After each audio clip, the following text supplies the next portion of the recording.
அதிகாலையில் சேவலை எழுப்பி அதை கூவென்று சொல்லுகிறேன். கடிகாரத்தை சீக்கிரம் திருப்பி அதன் வேகத்தை மிஞ்சுகிறேன்.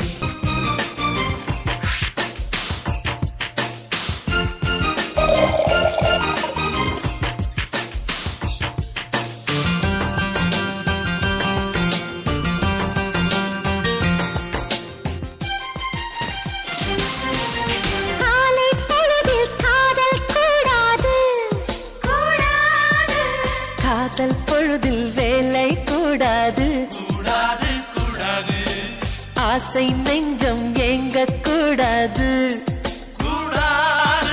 அன்பின் எல்லை தாண்டக் கூடாது, கோவை கனிதழ் மூடக்கூடாது.